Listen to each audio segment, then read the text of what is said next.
ज्यावेळी घरातील एखादी व्यक्ती जाते त्यावेळी गरुड पुराणामध्ये असं सांगितलं आहे, हे मी नाही सांगत महाराज, मायबाप हो, गरुड पुराणामध्ये असं सांगितलं आहे की ज्यावेळी आपल्या घरातील व्यक्ती जाते, पहिल्या अध्यायामध्ये असं सांगितलंय की त्यावेळी त्या घरातील कुटुंबातील आणि नातेवाईकांनी जोपर्यंत श्राद्ध कर्म होत नाही आणि जोपर्यंत विधी होत नाही तोपर्यंत रडायचं नाही. बरं, का रडायचं नाही? मी आज नारदाच्या गादीवरती तुम्हाला हे सांगते. आजकाल प्रवचनकारांचा आणि कीर्तनकारांचा एक हेच झालंय की कीर्तन म्हणलं, प्रवचन म्हणलं की समोरच्या माणसांच्या डोळ्यातून पाणी आणायचं. अरे कशासाठी? आज त्या मायमाऊलीनं उभं आयुष्य वेचलं इतका संसार कटापर्यंत सांभाळला. म्हणजे आज आम्हाला असं वाटतं की 80 वर्ष जरी जगला ना माणूस तरी असं वाटतं नाही अजून 10 वर्ष जगायला हवा होता, नाही अजून 5 वर्ष जगायला होता. पण एक गोष्ट सांगू मायबाप हो, गरुड पुराण असं सांगतं की ज्यावेळी हा आत्मा म्हणजे ज्यावेळी माणसाचा मृत्यू होतो त्यावेळेस माणसाचं शरीर फक्त मरतं. म्हणजे शरीराचा आपण काय करतो? अंत्यसंस्कार करतो, पण आत्मा हा अमर आहे. मग हा आत्मा ज्यावेळी श्राद्ध कर्म केलं जातं, श्राद्ध कर्म कधी केलं जातं? 1 वर्ष झालं की श्राद्ध कर्म होतं. श्राद्ध कर्म झाल्याच्या नंतर 2 वर्ष हा आत्मा या भूलोकामध्ये फिरत असतो.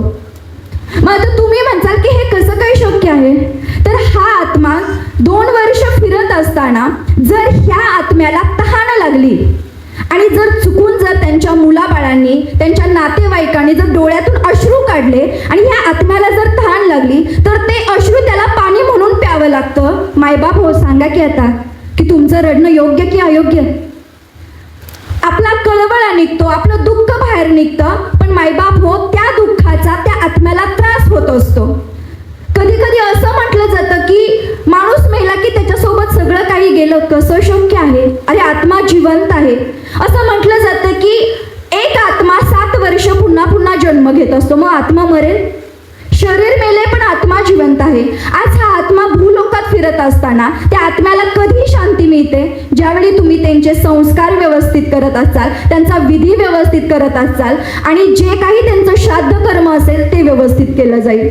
कधी कधी आज या पैशाच्या ओघामध्ये आणि श्रीमंतीच्या ह्याच्यामध्ये माणसं श्राद्ध कर्म तर जाऊ द्या, पण 10वा असेल 8वा असेल याला सुद्धा एखादा पुजारी बोलवायचा, त्याला म्हणायचं तू श्राद्ध कर्म कर, त्याला म्हणायचं तूच माणसाण, त्याला म्हणायचं तूच रडव आणि आम्हाला मोबाईलवरती दाखव. अरे कसं शक्य आहे हे? मला सांगा, आज तो जर आत्मा इकडं तिकडं फिरत असेल तर आपण मग ब्राह्मणाकडे जातो आणि ब्राह्मण म्हणतो काही नाही याला पितृदोष आहे. मग पितृदोष कुठून आला? मग हा पितृदोष आपल्याला जो येतो तो एखाद्या जीव आत्म्याचा ज्यावेळेस आपण विधी व्यवस्थित करत नाही त्यावेळेस पितृदोष जाणवतो. मग आता गांधारी आई साहेबांनी कुंती आई साहेबांना वाण दिला. गांधारी आई साहेबांनी हत्तीच्या अंबारीवरती बसून कुंती आई साहेबांना वाण दिला. आता कुंती आई साहेबांना 5 पुत्र होती पण हत्तीची अंबारी नव्हती. मग कुंती आई साहेबांनी धर्मराजाला सांगितलं, अरे मला माझ्या जावेनं वाण दिलंय, आता मी माझ्या जावेला वाण द्यायला जायची कशी? मग धर्मराजाने एक चिठ्ठी लिहिली आणि ती चिठ्ठी अशी होती की त्या चिठ्ठीमध्ये असं लिहिलं होतं की काही दिवसांसाठी आम्हाला तुमचा ऐरावत हवा आहे. आणि ती चिठ्ठी अर्जुनाला स्वर्गामध्ये बाणाच्या सहाय्याने धर्मराजाने पोहोचवली. स्वर्गातून इंद्राकडून निरोप आला की काही दिवसांसाठी आमचा ऐरावत तुम्ही घेऊन जावा, पण त्यासाठी कोणीतरी जिवंत माणूस स्वर्गामध्ये आला पाहिजे. मायबाप हो, स्वतःच्या आईसाठी जर स्वर्गामध्ये सर्वात प्रथम जिवंत कोण गेला असेल ना तर तो भीम आहे. भीम स्वर्गामध्ये गेला, स्वर्गाला शिडी लावली आणि ऐरावत घेतला. भीमाला गर्व प्राप्त झाला आणि मायबाप हो, गर्वाचं घर खाली होतच की हो. आणि भीमानं शिडी लावली, देवाला समजलं की भीमाला गर्व निर्माण झालाय. देवानं त्या शिडीवरती नजर टाकली आणि शिडी कोसळली. शिडी कोसळल्याच्या नंतर भीम गडबडत खाली येत होता.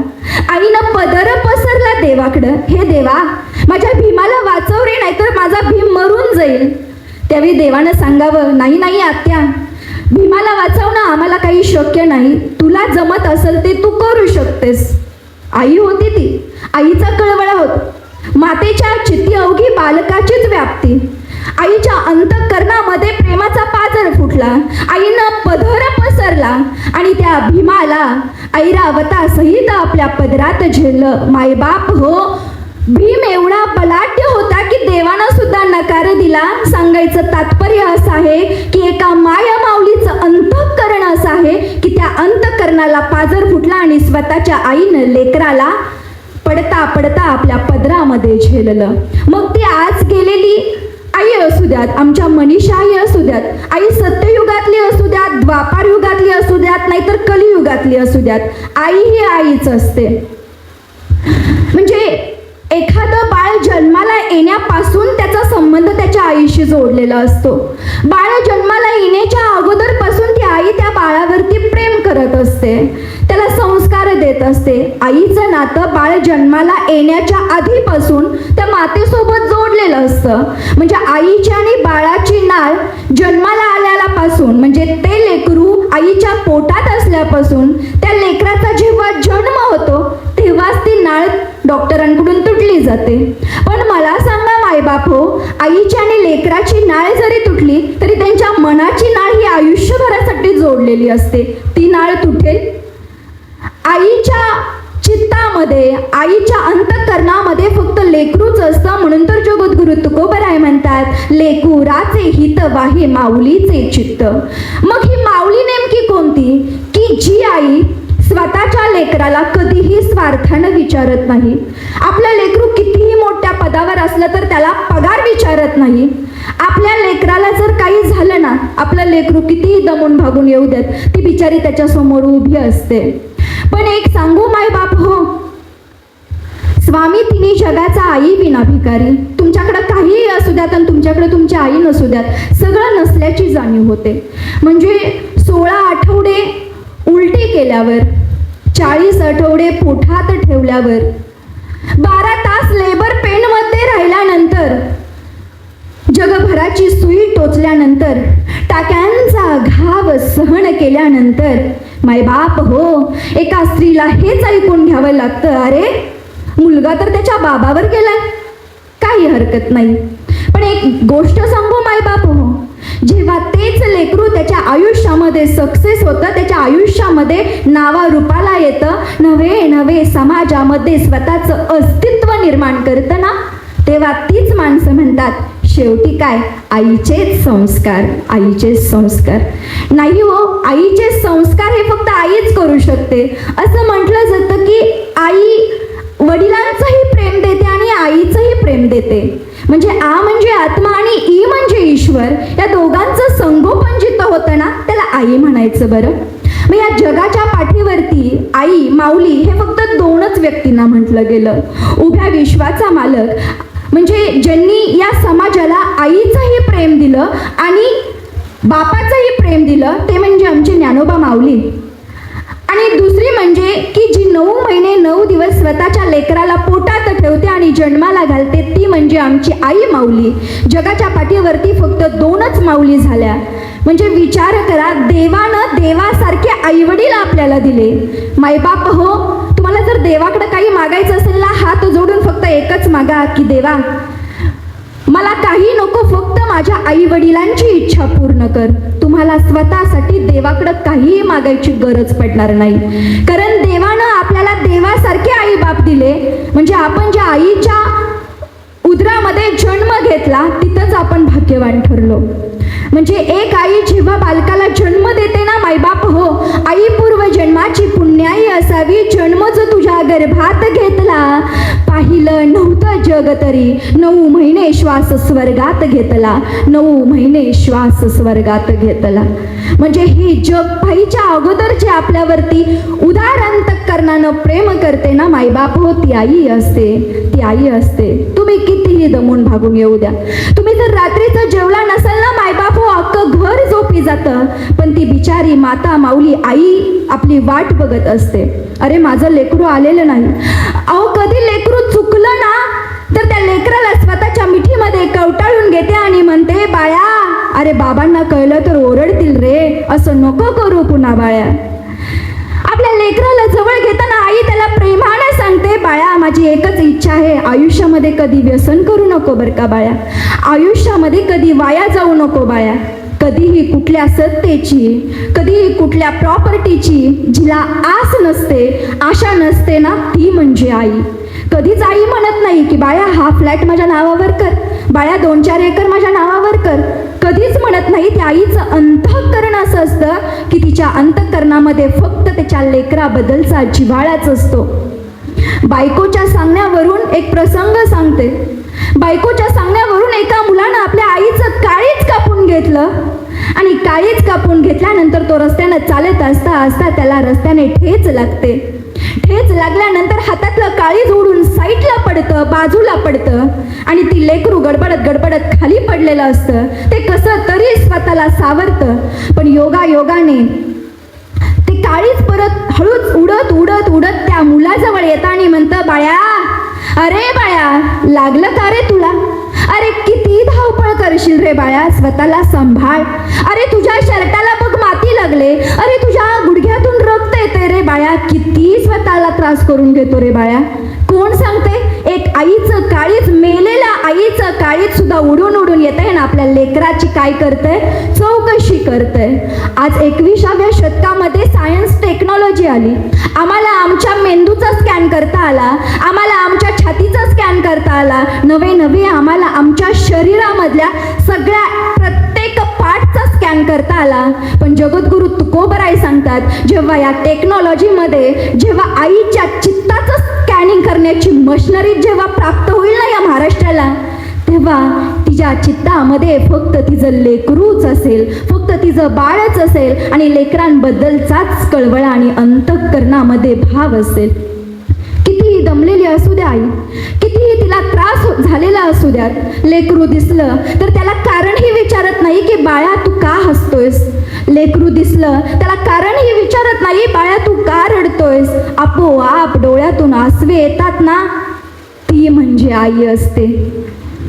दमलेला जीव पुन्हा उमलून येई, कानी येते हाक जेव्हा आई आई आई. दमलेला जीव पुन्हा उमलून येई, कानी येई हाक जेव्हा आई आई आई आई आई आई आई आई आई आई.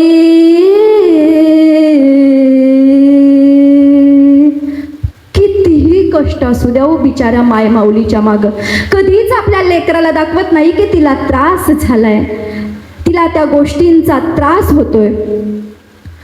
ज्यावेळी जगद्गुरु तुकोबरायांनी सांगितलं की आई काय असते, मग साधकाने प्रश्न विचारला की महाराज आम्हाला 2 चरणं कळाली की आईच्या चित्तामध्ये फक्त तिचं लेकरू असतं, मग मला सांगा लेकरू म्हणजे ताने बाळ, अर्भक म्हणजे अनन्यतेचे उदाहरण जर द्यायचं असेल ना तर ते म्हणजे लेकरू.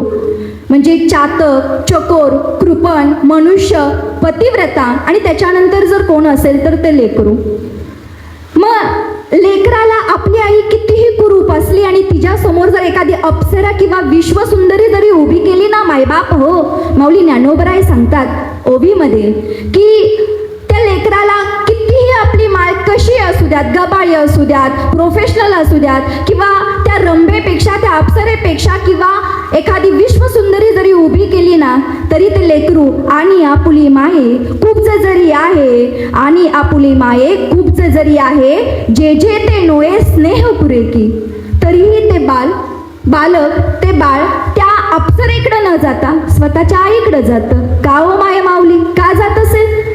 तर मला सांगा, जिथं प्रेम असतं ना तिथं त्या प्रेमाच्या समोर कशाचाच थारा लागत नाही. एखादं जर तुमच्याकडे रेखीव कुठलीही गोष्ट असेल, सौंदर्य असेल, तुम्ही शोकेसच्या कपाटामध्ये नाही ठेवू शकत, पण जर तुमच्यामध्ये जर अंतःकरण तुमचं उधार असेल आणि तुमची प्रेमाची भावना असेल ना तर तुमच्या चित्तामध्ये नवे तुमच्या पूर्ण शरीरामध्ये फक्त प्रेमाची भावना असेल ना तर तुमच्यामध्ये जोडली गेलेली माणसं सुद्धा प्रेमानंच जोडली जातील. मग ज्यावेळी तुकोबराय म्हणतात की साधकाने प्रश्न केला की नेमकी कोणती आई, तर जी आई दिवस आपल्या लेकराला स्वतःच्या पोटामध्ये सांभाळते ना, ती आई. जी आई आपल्या लेकरांचा कुठल्याही स्वार्थी भावनेनं विचार करत नाही ना, ती आई. मग आई जगामध्ये ज्यावेळी निघून जाते आणि निघून गेल्याच्या नंतर आपल्याला समजतं की आपण आपल्या आयुष्यामधला एक तारा गमावलाय. आपण आपल्या आयुष्यामध्ये नेमकं काय करायला हवं. धृतराष्ट्रानं विचारलं विदुर काकांना, सांगा विदुर काका, माझी 100 लेकरं माझ्या पश्चात मरली गेली. पांडवांचा विद्रोह केला म्हणून माझी 100 लेकरं मेली का, मातीत गेली का. विदुर काका म्हणजे यमधर्माचा अवतार, धृतराष्ट्र आणि पंडुराजाचा सावत्र भाऊ. बरं, विदुर काकांना सांगावं धृतराष्ट्राला की एक राजा होता, ऐश्वर्य संपन्न राजवैभव असणारा राजा होता. त्या राजाला गर्व प्राप्त झाला. तो राजा कुणाचंच ऐकत नव्हता. माईबाप हो, त्या राजाला शिकार करण्याची सवय होती. उन्हाळ्याचे दिवस होते. 50 बाण आपल्या भातोड्यात टाकले आणि जंगलामध्ये राजा शिकार करण्यासाठी गेला. शिकार करता करता त्याला समोरून एक हरिण दिसलं. राजाने बाण काढला आणि त्या हरणीवरती नेम धरला. हरणीने बाण चुकवला. असे 1, 2, 3 असे तब्बल 49 बाण झाले. 49 बाण हरणीने चुकवले. राजाला संताप निर्माण झाला. राजाने शेवटचा बाण काढला आणि हरणीवरती सोडला. तोही बाण हरणीनं चुकवला. शेवटी तो बाण एका झाडाला लागला. झाडाचे मधोमध 2 भाग झाले. राजाला राग आला. राजाने एक गारगोट घेतली आणि रिकिबीवर घासली. रिकीब म्हणजे जिथं घोड्यावरती आपण बसतो ती बसल्यानंतर पाय ठेवायची जागा म्हणजे रिकीब. त्या रिकिबीवरती ती गारगोट घासली. उन्हाळ्याचे दिवस होते. ठिंग्यांचा जल्लोष तयार झाला आणि बघता बघता त्या ठिंग्यांचं रूपांतर आगीमध्ये झालं. ती आग एवढी मोठी होती, त्या आगीनं संपूर्ण जंगलाला वेढलं आणि जंगलाला लागलेली आग दरीपर्यंत पोहोचली. त्या दरीमध्ये एक सर्पिण वेली होती. सर्पिण वेली होती. तिला 100 लेकरं जन्मास घातली होती. तिनं 100 लेकरं आपल्या उदरामध्ये लपेटून घेतली होती. सर्पिणीनं त्या आगीच्या झोताकडे पाहिलं. आगीचा झोत विझवण्याचा प्रयत्न केला मायबाप हो, तरीही आग विझली नाही. त्या आगीचा झोत एवढा प्रखर होता की त्यामध्ये त्या सर्पिणीचे डोळे गळून पडले. मग सर्पिणीला वाटलं आता आपलं काही खरं नाही. सर्पिणीनं आपली लेकरं सोडून दिली आणि सर्पिण त्या जमिनीच्या होलामध्ये जाऊन लपून बसली. कालांतराने तो अग्नी शांत झाला. सर्पिण त्या होलामधून बाहेर आली आणि बाहेर आल्याच्या नंतर सर्पिणीनं आपल्या अंगाने त्या जमिनीला चापसून बघितलं ना मायबाप हो, त्या 100 सर्पिणीच्या लेकरांचे मणी तयार झाले होते. काय वाटलं असेल त्या मायमाऊलीला. मायमाऊलीनं आकाश मार्गाकडे तोंड केलं आणि आकाश मार्गाकडे तोंड करून शाप दिला, ज्या कोणी पापी दुराचारानं माझी निरपराध 100 लेकरं मारली असतील ना, त्यालाही एक अवतार हा आंधळ्याचा मिळेल आणि त्याचीही 100 लेकरं या जमिनीमध्ये मरून जातील. मायबाप हो, सांगा की धृतराष्ट्राला 100 लेकरं असतील का? उत्तर आहे नाही. मग ही 100 लेकरं आली कुठून? तर सांगते, कुंती आईसाहेब आणि गांधारी आईसाहेब एकाच वेळी एकाच सोबत गरोदर अवस्थेमध्ये होत्या. कुंती आईसाहेबांना 9 महिने 9 दिवस पूर्ण झाले, पण इकडं गांधारी आईसाहेबांना 11 महिने झाले तरी मुलं जन्माला येईनात. सांगा, 9 महिने झाले आणि 4 दिवस जर वरती आले तरी हा समाज आमच्या एका स्त्रीला सुखानं जगून देत नाही हो. 11 महिने त्या माया माऊलीने पोटात गर्भ ठेवला. लोकांनी हिणवलं. लोकांनी वेळोवेळी तिला कमी लेखण्याचा प्रयत्न केला, वेळोवेळी खच्चीकरण करण्याचा प्रयत्न केला. गांधारी आईसाहेबांना राग आला. गांधारी आईसाहेबांनी एक भला मोठा दगड घेतला आणि स्वतःच्या उतरावर मारून घेतला. परिणाम, एक मासाचा भला मोठा तुकडा जमिनीवरती उडून पडला. गांधारी आईसाहेब व्यासदेवांची सेवक होती. गांधारी आईसाहेबांनी जे काही कृत्य केलं ते व्यासदेवांना अजिबात पटलं नाही. व्यासदेवाने ती 100 मासांचे तुकडे घेतले आणि 100 कुंभामध्ये ठेवले. परिणाम, 9 महिने 9 दिवसानंतर 100 लेकरं जन्माला आली. तुम्ही म्हणसाल महाराज नुसती कथा नका सांगू, याला पुरावा काय? तर पुरावा आहे श्रीमद भागवत अध्याय क्रमांक 13. त्याच्यामध्ये अध्याय क्रमांक 13 मध्ये पान नंबर 613, 14, 15-16. जर कुणाकडे श्रीमद भागवत असेल तर घरी जाऊन नक्की बघा. त्यामध्ये या सगळ्या गोष्टींचा उल्लेख आलेला आहे की धृतराष्ट्राला 100 लेकरं होती का, नव्हती तर आली कुठून, आली तर मेली कशी, हे सगळं सविस्तर वर्णन त्याच्यामध्ये आहे. मग मला सांगायचं तात्पर्य हे आहे की आई कुठलीही असू द्यात, म्हणजे एका आईचा शाप आपल्या लेकरांसाठी किती मोठा असतो ना, हे मी तुम्हाला सांगितलं आहे. जास्त उदाहरण कशाला, नारद मुनींचं काय काम असतं हे तर तुम्हाला माहिती आहे. नारद मुनी कैलासावरून खाली आले पृथ्वीवरती गमन करत असताना नारद मुनींनी पाहिलं की एक जोडपं पृथ्वीवरती असं एक जोडपं आहे की जे येणाऱ्या पाहुण्यांचं काय करतंय, पाहुणचार करते आणि त्यांना गोडधोडाचं जेवण खाऊ घालते. मायबाप हो, या जगाच्या पाठीवर सर्वात श्रेष्ठ काय असेल ना तर ते अन्नदान आहे. नारदांनी पाहिलं, नारदांचंही खूप छान अगातिथ्य स्वागत केलं. राजा शिराळ आणि चांगुणा या 2 दाम्पत्यांनी असा पण केला होता की येणाऱ्या पाहुण्यांना घरी माघारी जाताना उपाशी जाऊन द्यायचं नाही. आणि नारदजींना हे आश्चर्य वाटलं की या भूलोकावरती अशीही माणसं आहेत की जे भोजन देत आहेत आणि एखाद्याचा आत्मा तृप्त करतायत. मग नारदजींनी जेवण केलं आणि नारदजी परत कैलासावरती गेले आणि शिवजींना सांगितलं, शिवजी, भूलोकावरती तुमच्यावरती श्रद्धा करणारे, तुमच्यावरती भक्ती करणारे असं एक जोडपं मी पाहिलं आहे की ते जोडपं इच्छापूर्ती आणि स्नेहभोजन देतंय आणि लोकांचा आत्मा तृप्त करतंय. शिवजींना आश्चर्य वाटलं, अरे माझ्यापेक्षा उच्च भक्ती करणारं कोण आहे. आणि मग भगवान शिवजी खाली पृथ्वी तलावरती आले, एका साधूचा वेश घेतला. साधूचा वेश घेतल्यानंतर मायबाप होत साधूचा वेश घेतला आणि दरवाजापर्यंत पोहोचले आणि दरवाजावरती थाप टाकली आणि मला भिक्षांग वाढ माई, भिक्षांग वाढ. तशी चांगुणा बाहेर आली, साधूला पाहिलं, साधूचं पूजन केलं, पाय पुजले आणि साधूला घरामध्ये घेतलं. घरामध्ये घेतल्याच्या नंतर साधूला विचारलं की बोला, तुमची इच्छा काय आहे, तुम्हाला जी इच्छा असेल ती इच्छा तुमची पूर्ण केली जाईल. साधूनं वचन घेतलं, मी जे जेवण मागेल ते तू जेवण मला देणार का. त्यावेळी चांगुणा सांगू लागली की हां, आम्ही तुमची इच्छापूर्ती पूर्ण करू. मायबाप हो, शिवजींनी सांगितलं, जर तू माझं मागणं पूर्ण नाही केलं तर मी तुझं सत्व घेऊन जाईल, तुझं अस्तित्व घेऊन जाईल. चांगुणा होती तिनं सांगितलं, वचन दिलं, ठीक आहे, मी तुमचं सगळं जे पण काही इच्छा आहे ती पूर्ण करेन. मायबाप हो, काय मागावं शिवजींनी सांगितलं, मला नरमांस पाहिजे. चांगुणाला आश्चर्य वाटलं, अरे एका सात्विक कुटुंबामध्ये जन्माला आलेलो आम्ही, एक सात्विक कुटुंब, आणि हा साधू नरमांस मागतोय. बरं, ते नरमांस मला तुमच्यातलं कोणाचंही नको, समाजातलं कोणाहीचंही नको, तुझ्या पतीचं नको, तुझ्या घरामध्ये जे 5 वर्षाचं मुलं आहे ना त्याचं नरमांस मला पाहिजे.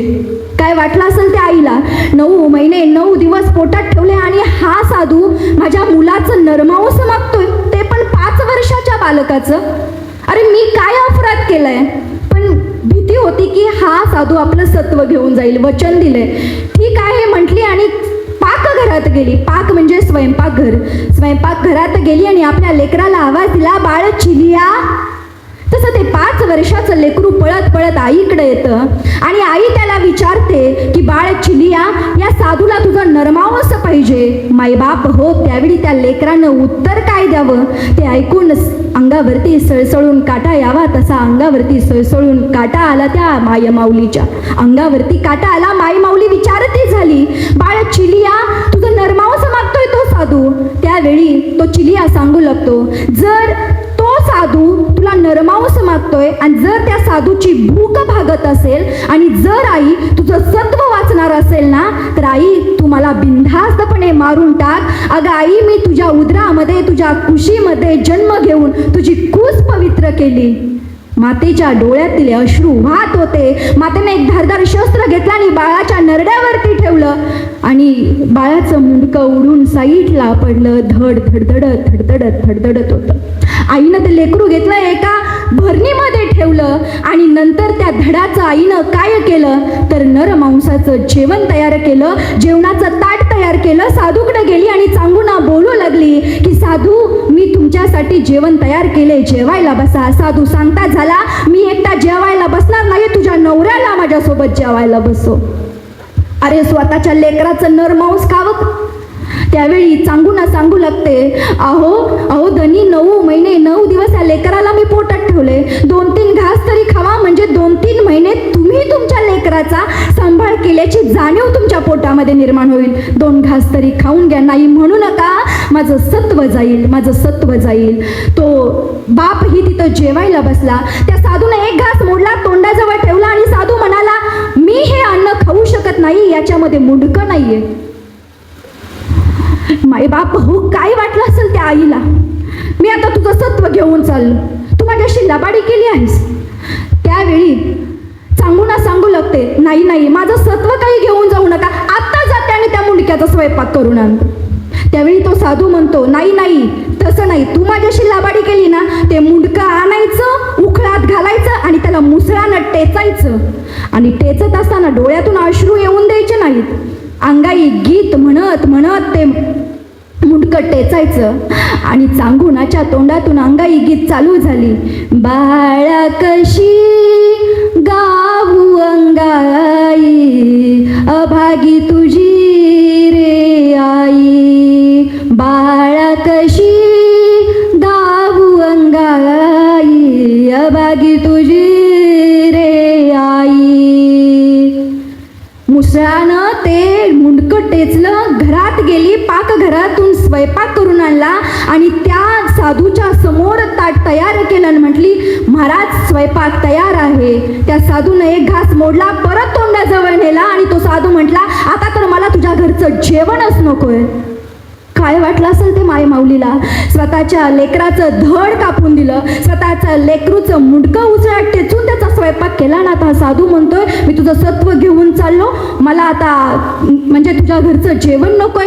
चांगूना विचारती झाली, काय उत्तर देऊ, तुम्ही मला असं का म्हणताय की तुझ्या घरचं जेवण नकोय. साधूनं सांगावा, आता तू निपुत्रिक झाली आणि निपुत्रिकांच्या घरचं जेवण आमच्यासारख्यांना पचत नाही.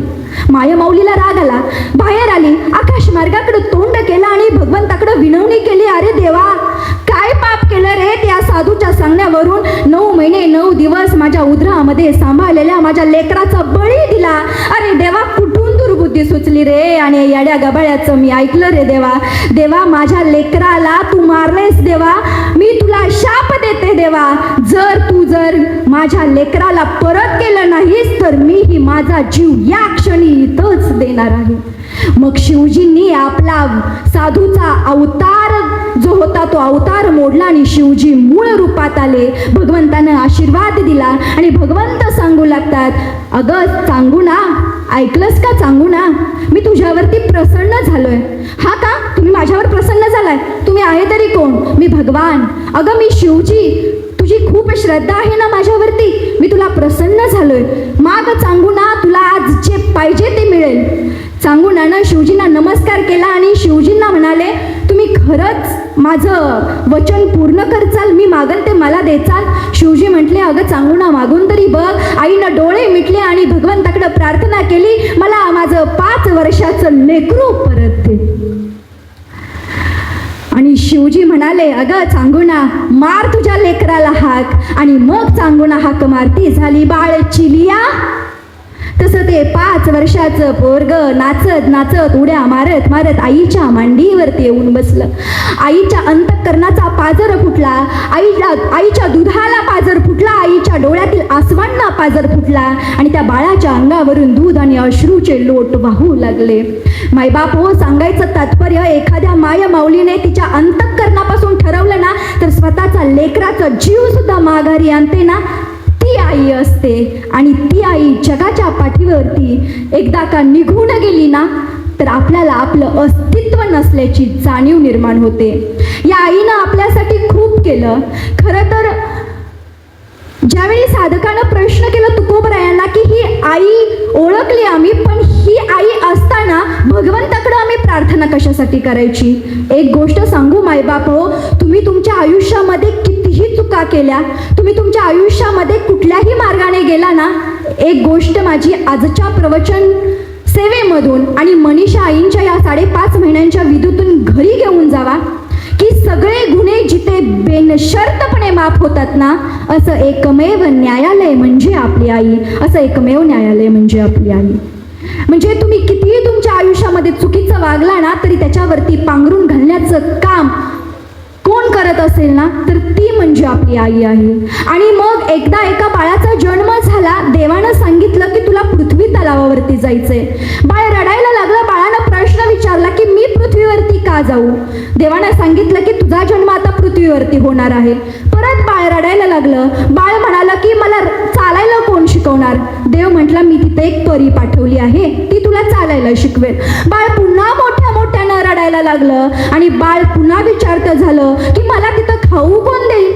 देवानं पुन्हा सांगावं ती परीच तुला खाऊ देईल. बरं, बाळ पुन्हा रडायला लागलं. बाळ म्हणायला लागलं अरे देवा मी तुझी प्रार्थना कशी करेन. देव म्हणाला ती परी तुला सगळं काही शिकवेल. बाळ पुन्हा जोरजोरानं रडायला लागलं आणि बाळानं पुन्हा प्रश्न विचारला अरे देवा पण मी त्या परीला ओळखणार कसं. मायबाप हो, हृदयाच्या अंतःकरणामध्ये कोरून ठेवा हे वाक्य. त्यावेळी देवानं सांगितलं त्या परीला हुडकायला तुला वेळ नाही लागणार, कारण पृथ्वीवर लोक तिला आई म्हणतात. पृथ्वीवर लोक तिला आई म्हणतात.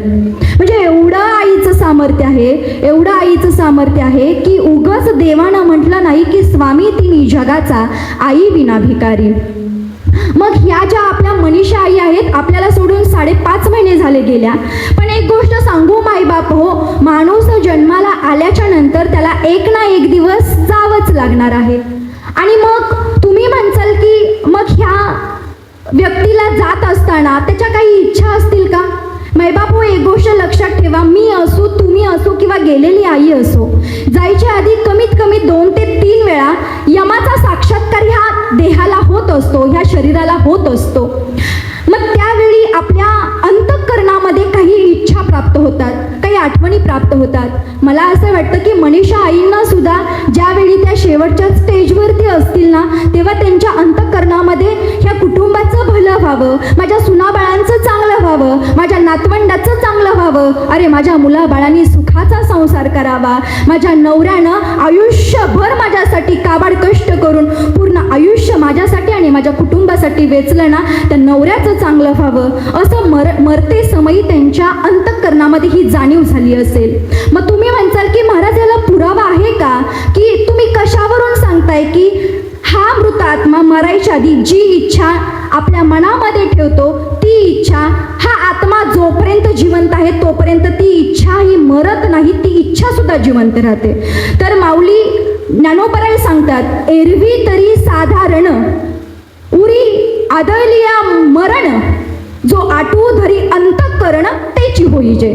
म्हणजे मरते समयी तुम्ही जी एखादी इच्छा तुमच्या मनामध्ये राहते ना मायबाप हो, जोपर्यंत तुम्हाला मोक्ष प्राप्ती होत नाही आणि जोपर्यंत तुमचा आत्मा जिवंत आहे ना ती इच्छा अमर राहते. मग मला असं वाटतं की आमच्या मनीषा आईंनी सुद्धा माझ्या कुटुंबाचं चांगलं व्हावं, माझ्या लेकराबाळांचं चांगलं व्हावं. आणि आई कशीही असली ना, एक गोष्ट सांगू मायबाप हो, कितीही क्रूर असू द्या हो, आपण म्हणतो ना की नारळ जसा टणक असतो ना, पण आज जेव्हा आपण त्याला उघडतो त्यावेळी त्याच्या आतमध्ये आपल्याला चांगलं खोबरं खायला भेटतं, चांगलं पाणी भेटतं. आई कितीही कडक असू द्या, अहो आपला बाप कितीही कडक असू द्या, आतून तो एवढा मुलायम असतो ना की ते फक्त त्याच्या प्रेमामध्येच आपल्याला समजून येतं. आणि मग या देहाला मरण आहे का मायबाप हो, हे शरीर नासका आहे, कुचका आहे, सडका आहे. ज्यावेळी आपण मरतो ना तेव्हा आपल्या शरीराचा अंत्यविधी होतो, आपल्या मनाचा, आपल्या आत्म्याचा होत नाही. म्हणजे हा आत्मा अमर आहे. मग याला पुरावा काय आहे तर नैनम छिदंती शस्त्राणी नैनम दहती पावका नचैन क्लेंदयन त्यापन शोषयती मारुतः. म्हणजे ह्या जीवात्म्याला वारा रोखू शकत नाही, ह्या जीवात्म्याला कुठलंही शस्त्र कापू शकत नाही, नवे हा जीवात्मा कोणी सुकवू शकत नाही. म्हणजे हे शरीर मरतं पण जीव मरतो का. हा आत्मा हा अमर आहे. आणि मग हा आत्मा अमर आहे तर या आत्म्याचा विधी तुम्ही आम्ही करणंही तितकंच गरजेचं आहे. मग ह्या मायमाऊलीने जे पण काही या कुटुंबियांसाठी केलं ना मायबाप हो, या आजच्या प्रवचनातून शेवटचे 2च मिनिटं मी तुमच्याकडून घेणार आहे. मला असं वाटतं की घरातल्यांनी सगळ्यांनी पुष्प द्यायला चालू केले तरी चालतील. म्हणजे तर ज्यावेळी हा देह आत्मा निघूनच जातो आज आमच्या मनीषा आईनी जे पूर्ण त्यांचं आयुष्य वेचलं ना त्यांच्या कुटुंबियांसाठी, एक गोष्ट मायबाप हो लक्षात ठेवा, तुम्ही तुमच्या आयुष्यामध्ये जर चुकूनही रस्त्यावरून येत जाताना जर तुम्हाला कधी अंत्ययात्रा दिसली ना तर तुम्ही नक्की हात जोडा. जर तुम्हाला मंदिर दिसलं ना तुम्ही हात नाही जोडले तरी चालेल, पण एखादी रुग्णवाहिका जात असेल ना तर तुम्ही हात नक्की जोडा, कारण कदाचित कोणाचे तरी प्राण तिथे वाचतील आणि देवाचे आशीर्वाद तुम्हाला मिळतील. कारण की आई बापाची सेवा करणं म्हणजेच जगातील सर्वात मोठं पुण्य आहे. असं म्हटलं जातं की देव सुद्धा जिच्या चरणावरती नतमस्तक होतो ना ती म्हणजे आई. एक 2 मिनिटाचं एक उदाहरण सांगते. जे आपल्या हिंदू धर्माचं आराध्य दैवत आहे छत्रपती शिवाजी महाराजांना मिर्झा राजेनं अटक केलं होतं आणि मिर्झा राजेनं अटक केल्याच्या नंतर त्यांना नजरकैद केलं. नजरकैद केल्यानंतर माझ्या छत्रपती शिवाजी राजांसोबत 9 वर्षाचे शंभू राजे त्यांना सुद्धा नजरकैद केलं. नजरकैद केल्याच्या नंतर जेव्हा ही बातमी माँसाहेब जिजाऊंना समजते त्यावेळी जिजाऊ माँसाहेबांचा संताप पडतो. अरे या स्वराज्याला एक सोडून 2 छत्रपती मी बहाल केले आहेत. अरे मी 9 महिने 9 दिवस माझ्या शिवबाराजेंना सांभाळलं, या स्वराज्याला दान देऊन टाकलं. काय चुकी आहे माझ्या शिवबाराजांची औरंगजेबाच्या दरबारात जाऊन नजर कैद व्हायची? अहो गेले ते गेले 9 वर्षाच्या शंभू राजांना सुद्धा घेऊन गेले आणि शंभू राजांना घेऊन गेल्याच्या नंतर जिजाऊ माँसाहेबांचा संताप पडतो. जिजाऊ माँसाहेब आई तुळजाभवानीच्या चरणी नतमस्तक होतात. तुळजाभवानीला म्हणतात, अगं 9 महिने 9 दिवस लेकराला वागवलं आणि ते स्वराज्यासाठी देऊ घातलं, स्वराज्याच्या चरणावर त्याला ठेवलं आणि तू आज माझी 2 लेकरं माझ्यापासून हिरावून घेतलीस. मान्य आहे तू उभ्या विश्वाची मालकीण आहेस, मान्य आहे तू नरवीर करवीर सौदामिनी आहेस, पण ऐक तुळजाभवानी, जोपर्यंत माझी लेकरं परत या स्वराज्यामध्ये येत नाहीत ना तोपर्यंत अन्नाचा कण आणि पाण्याचा थेंब सुद्धा घेणार नाही. आणि ऐक तू असशील सगळ्या जनतेची आई, पण लक्षात ठेव एक आई तुझ्या पुढं साकडं घालते, जोपर्यंत माझी 2 लेकरं परत येत नाहीत ना तोपर्यंत मी अन्न आणि पाण्याचा त्याग करते आणि त्यातूनही जर माझ्या लेकरांच्या केसाला जरी धक्का लागला ना ऐक आई तुळजाभवानी, स्वतःचं काळीज कापून तुझ्या चरणावरती ठेवेन. असं म्हणून माँसाहेब जिजाऊ तुळजाभवानीच्या चरणी नतमस्तक होतात. आणि शिवबाराजे गनिमी काव्यातून जेव्हा पेठाऱ्यातून स्वराज्यामध्ये परत येतात ना तेव्हा एका साधूचा वेश घेतात. साधूच्या वेशामुळे शिवबाराजांना कोणीही ओळखत नाही आणि ज्यावेळी शिवबाराजे रायगडावरून आतमध्ये येतात पारेकर सुद्धा त्यांना ओळखत नाहीत, पण पारेकरांना वाटतं कोणीतरी साधू आलाय म्हणून पारेकर सुद्धा जाऊन देतात. आणि त्यावेळी जिजाऊ माँसाहेब आई तुळजाभवानीच्या चरणावरती मस्तक ठेवून झोपल्या होत्या. बाळे शिवबाराजांनी यावं आणि स्वतःच्या आईला पाठीमागून त्याच्या डोक्यावरती आईच्या डोक्यावरती स्पर्श करावा. मायबाप हो एका स्पर्शानं आपल्या आईला कळावं अरे माझं लेकरू परत आलंय. आणि आई तुळजाभवानीनं ते खरं केलं. आई तुळजाभवानीने माँसाहेब जिजाऊंचा पण खरा केला. माँसाहेब जिजाऊंनी मागं पाहिलं, एक साधू आहे. अरे साधू नाही, माझा शिवबा आहे, शिवबाराजे परत आले, माझं लेकरू परत आलं. कोणाला वाटलं? एका मायमाऊलीला वाटलं. म्हणजे एका बालकाच्या स्पर्शातून जोडली गेलेली नाळ जेव्हा आईला परत तिचा आत्मीयता जिवंत करण्याचं सामर्थ्य देते ना मायबाप हो जगाच्या पाठीवर तीच आई असू द्यात. मग मला सांगा एक स्त्री किती सक्षम असते? मला तुलना करायची नाही, मला कम्पेअर बिलकुल करायचं नाही, पण इथं माझे पुरुष वर्गही बसलेले आहेत आणि स्त्री वर्गही बसलेले आहेत. कधीच आपल्या पत्नीला म्हणू नका किंवा कधीच एका स्त्रीला म्हणू नका की तू माझ्यासाठी काय केलंस. अहो तुम्ही ज्यावेळी एक काम करता ना आम्ही स्त्रिया घरातली 10 कामं करतो.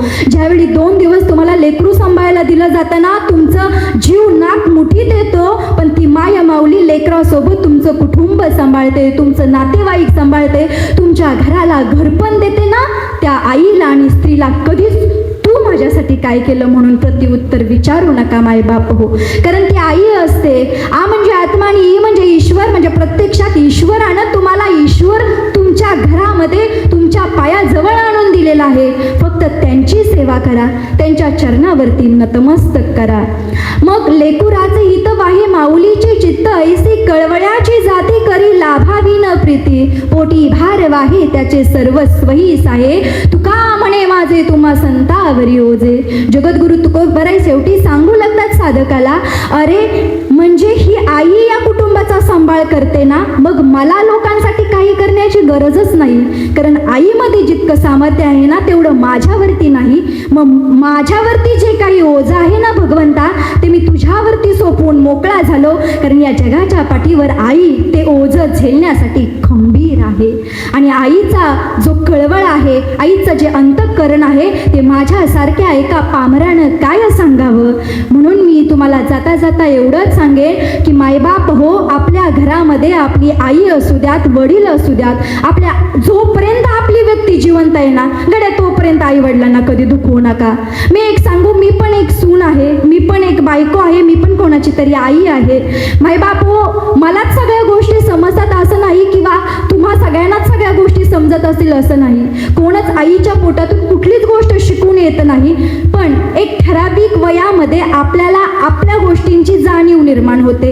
ज्या माया माऊलीने स्वतःचं अस्तित्व निर्माण करून तुम्हाला सांभाळलंय ना, त्या आई बापाला सांभाळा गड्या. कारण जगाच्या पाठीवरती सगळं तुम्हाला पैसे देऊन परत मिळेल, इस्टेट मिळेल, गाडी मिळेल, बंगला मिळेल, नवे नवे बायकोही मिळेल, पण आई आणि बाप परत मिळणार नाही गड्या. त्यामुळं स्वतःच्या आई वडिलांना सांभाळा.